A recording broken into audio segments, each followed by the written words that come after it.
नमस्कार, आप सभी को हमारे चैनल पे बहुत बहुत स्वागत है और उम्मीद करते हैं कि आप सभी स्वस्थ और सुरक्षित होंगे।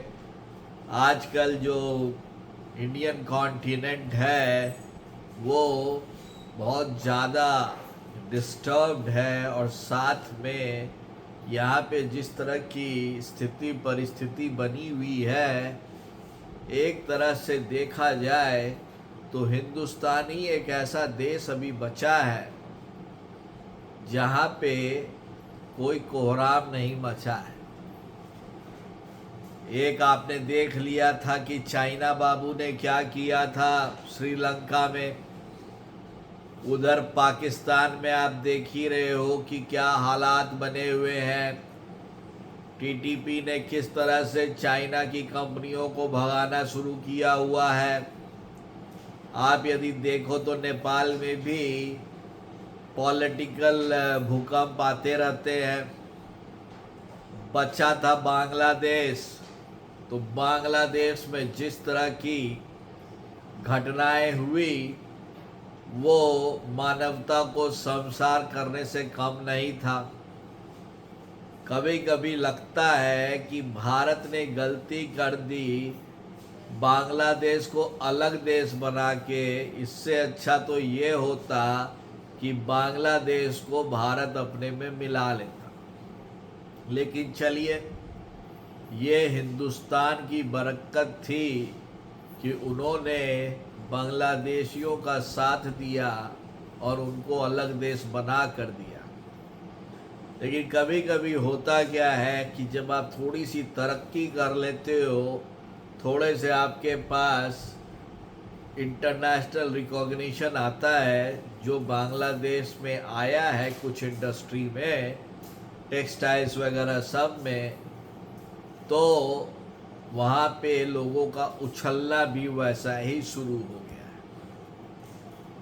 जिस तरह से आरक्षण विरोधी आंदोलन का रूप देकर कुछ विदेशी ताकतों ने तख्ता पलट बांग्लादेश में कराया और केयर टेकर पीएम बनने के इमीडिएटली बाद वो प्रदर्शन बंद हो गए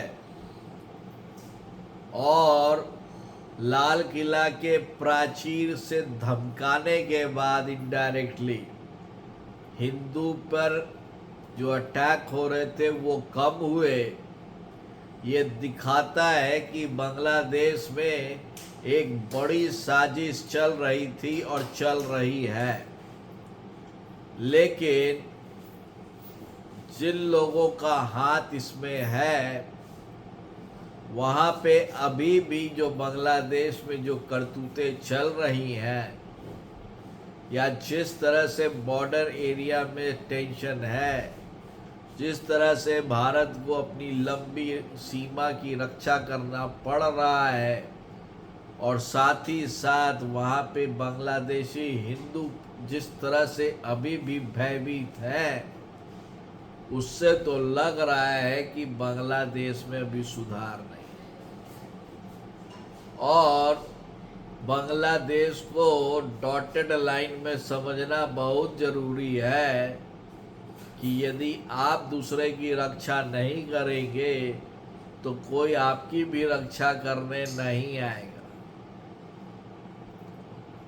दूसरा चीज़ ये है, बाढ़ आया बांग्लादेश में और जिस तरह से वहाँ के प्रशासन ने भारतीय प्रशासन पर ब्लेम ठोका, ये ऐसा लगा जैसे बांग्लादेश को तंग करना भारत की नियति है या भारत को कोई मज़ा आता है।